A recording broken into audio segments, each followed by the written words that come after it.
Hello there, you wonderful person. I am Gareth Mason. It is Tuesday, January 6th, 2025. No, 2026. It's exactly 6:21 p.m.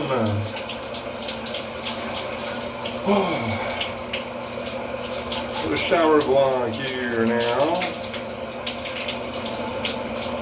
Alright. What happened? Last time I updated you was yesterday. Oh yeah, I had a lot to say yesterday, right? Because of the happening. Yeah, everything is great now. So after that, yesterday we watched. I think we had dinner and we watched an episode of The Pit.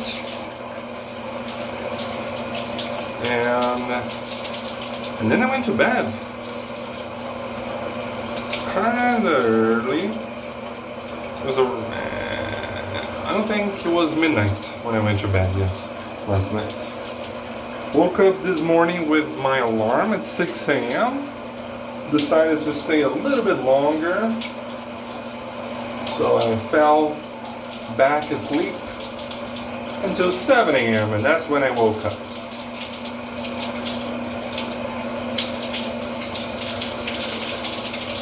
That is when I woke up. Got up, got a bit of peanuts as breakfast, as usual, just because it's so much easier to take a handful of peanuts. You know, peanuts, superfood. Healthy, delicious, and affordable, which is very, very welcome. Then I played Fallout 4, and my goodness, today's session. So I said I was going to go for the charisma bobblehead on yesterday's vlog. It's a quest that kind of it's not a very easy part of the map, at least on survival difficulty for my level. So but that's not the biggest problem. You know, there's this place. I'm sent to this insane asylum to talk to some people. And on my way there, there's like a body of water, me on a power armor. So I can't swim and I wouldn't, because, you know, the disease, the risk. So even if I could, I wouldn't. So I had to go around, and I remember, like, as I was approaching there, I remember, hey, this place, there's a warning in my mind, hey, be careful with this place. And, no, sure enough, there was a Deathclaw in there. I saw him before he saw me. Was able to lay a couple of bottlecap mines after thinking for a while. You know, I hoard good quality items on these games to use in emergencies, and then when emergencies happen, I'm too overwhelmed in my mind to remember to use any of them. So I either die and have to reload, or I just use my normal tactics with my normal equipment without using the special stuff, and just get by the skin of my teeth. This time I paused and I was thinking for a little while, and then I remembered that I had the bottlecap mines. That's a situation where I would have forgotten. So I laid them in between Deathclaw and me. Found a good position. Took a shot. It charged at me, and it blew up. And it was fucking awesome. It died instantly.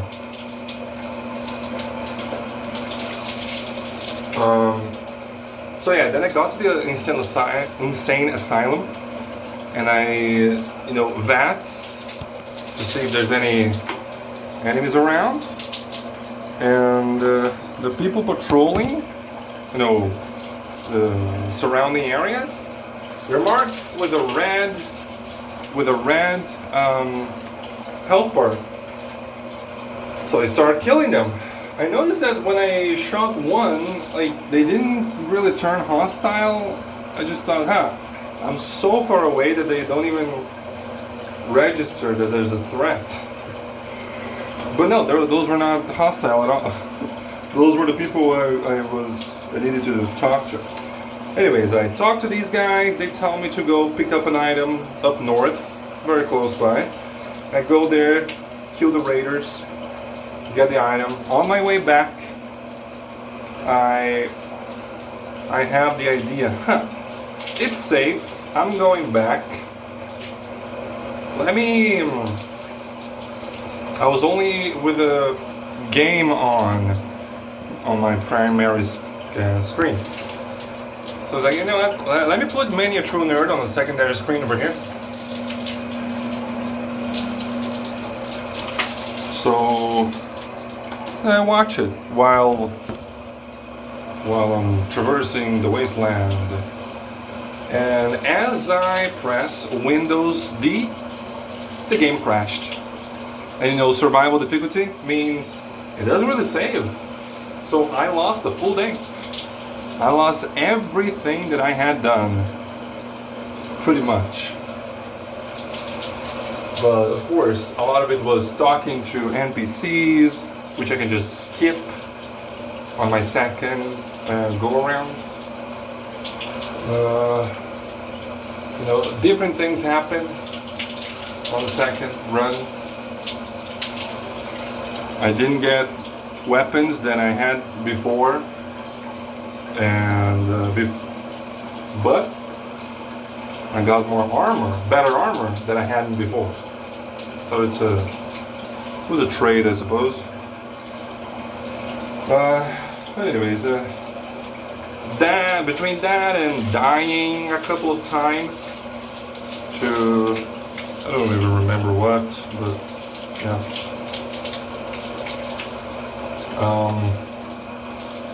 But I did it. I got the charisma bobblehead.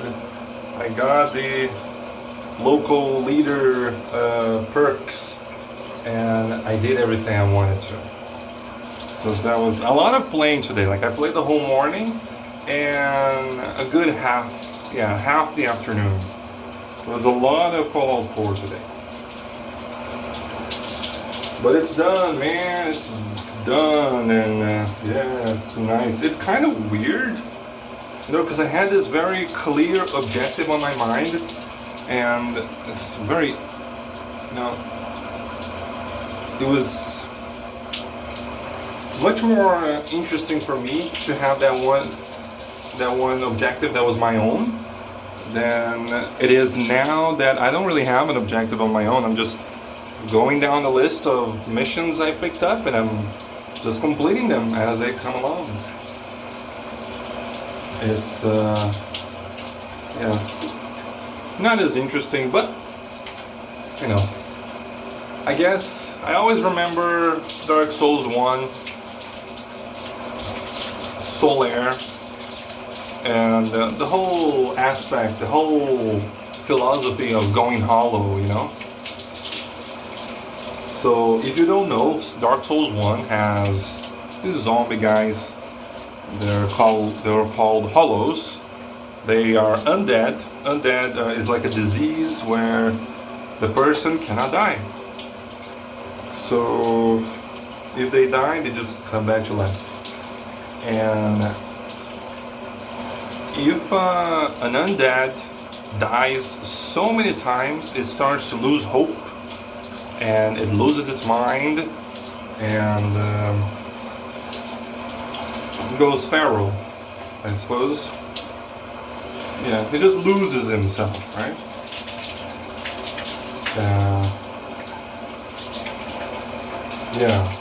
That's, that happens to those undead that failed enough times.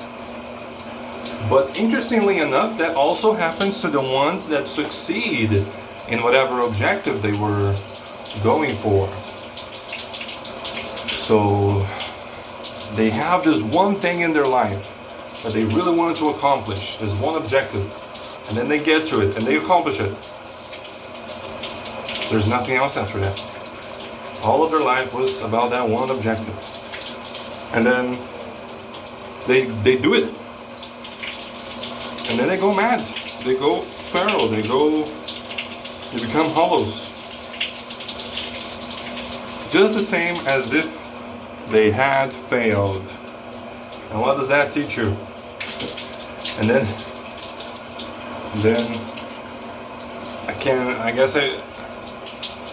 I'm reminded of Casey Neistat here now. Like, I think it was him who said it, that you gotta have a goal so outrageous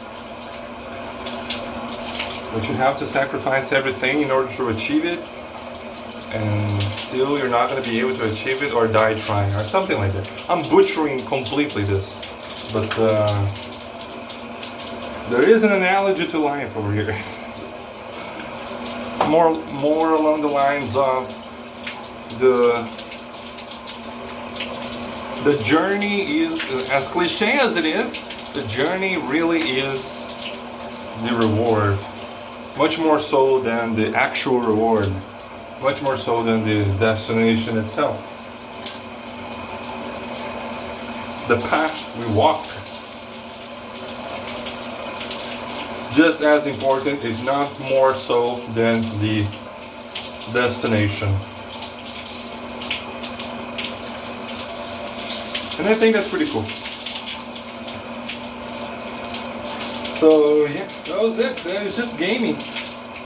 Just gaming. And then personal stuff that I really not gonna share.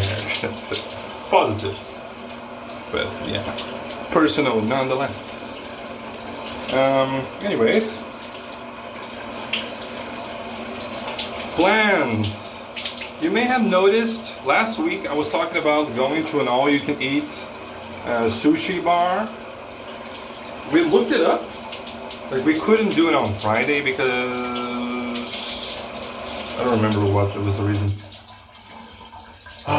We looked it up and it's like outrageously expensive to do that. So we're not gonna do it. Just gonna order and delivery.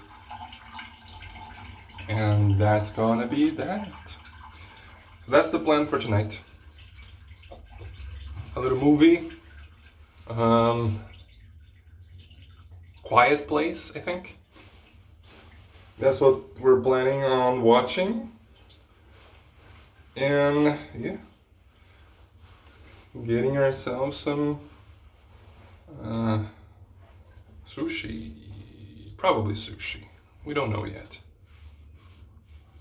And that's the plan. Tomorrow, another day. Oh, I didn't clean anything. Yesterday I said I was gonna clean stuff. I didn't clean nothing. It was a very chill day today. So maybe tomorrow I can clean the bathroom. Yeah. I'm still on vacation, man. It's like, I looked at my watch today, and it's like, oh man, it's only Tuesday? I still have like the full week of vacation. That's amazing. This has been the absolute best vacation I've ever had in my life. It's amazing. It's the first time, as a married man, home with my wife, person who I absolutely love to spend time with, which, I'll be brutally honest, before I met her, I didn't think I could find somebody that I really wanted to spend as much time with, that much time with. I'm a reclusive, I'm a loner. I've always been, at least. And I've always enjoyed my solitude very much. And yeah, I could say I'm the happiest and luckiest man in the world. Alright, I think that's it. I think that's it for today. I'll be back tomorrow to let you know what happened between now and then and whatever is on my mind. Thanks everybody for watching. I have been Gareth Mason, and I'll see you the next time I see you. Bye-bye.